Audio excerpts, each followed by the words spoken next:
And I just thought it's his moment. He's 26 years of age. He can punch. He can box.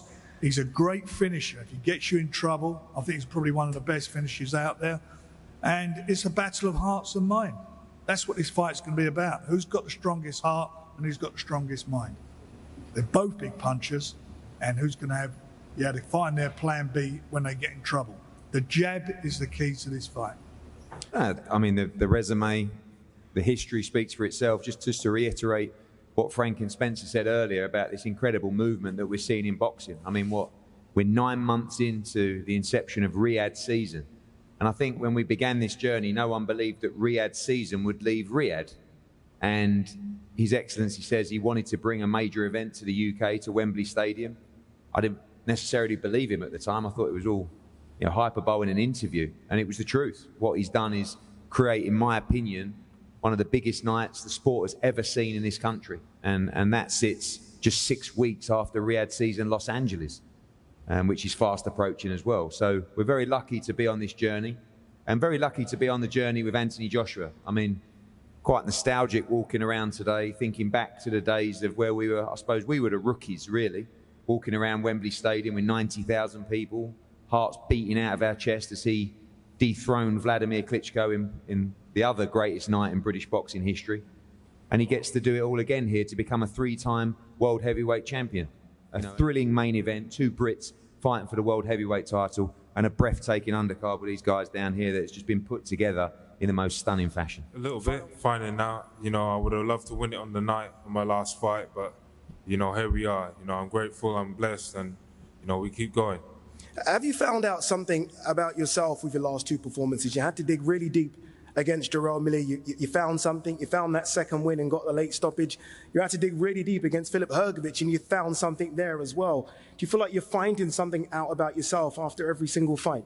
Definitely. I'm learning more about myself, how to be, as a fighter, as a person, coming out of the darkness, going into the light, and, being the man of the future, and, improving all around as a fighter and athlete. So, yeah, really up for this, ready to go.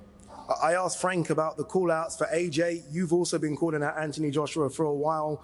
For a long time, he was the top dog. Was that the call-out, or was there anything else in it? That's just where I'm aiming for, to be the best, to fight the best and beat the best. And, AJ's been the king for a long time. And, we all know he's been the king for a very long time. And on the night, I need to become a king slayer. And that's my goal, and that's the mission at hand. So I'm just ready to go. Yeah, correct. Next man up. Congratulations to Daniel for winning his last fight. I went out there to watch it live, and we're here now. And before I carry on, we have to give a shout out to all the promoters on the table for bringing this card together, and especially His Excellency as well, because he's brought me some unbelievable opportunities to fight, and this one is near enough topping it, bringing Riyadh season to the UK. Phenomenal opportunity, but as I said, I went out there to watch the fight. Good fight between the 2 of them, Hrgović and Dubois. I picked Dubois to win as well. Yeah. I watched boxing closely, and I picked him before, and it came true, and we're here. So I've been having Dubois on my mind for a while, and he'll be on my mind for the next 12 weeks until I get my hand raised. You say you've had him on your mind for a while. You've always been linked with Deontay Wilder and potentially a Joseph Parker rematch. Tyson Fury's name has been mentioned for the past decade. Yeah. Not much Daniel Dubois. So you've had to almost, I guess, realign your mind quite quickly, right, recently, because he's not really been thought of as your opponent. No, not like the way they mention like Fury or they mention Wilder. Not in that same breath, but I'm not silly either. I know the game. We're all in the wild, innit? We're a pack of lions and we're hunters, so I've got to keep my eyes peeled. I can't just focus on those 2 and not worry about anyone else. So I've always kept my eyes peeled on Daniel and the rest of the heavyweights as well. So whoever was going to be in there on that seat, I would have still been ready to fight in September. So yeah, it just happens to be him now.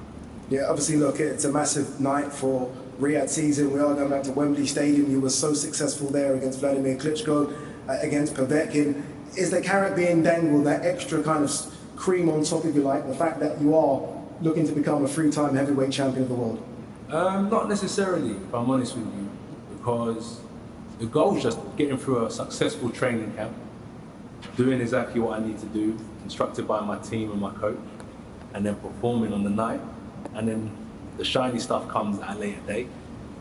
But for me, the goal is just to kind of focus on what's in front of me. And that's a good training camp, a good performance, and everything else comes after.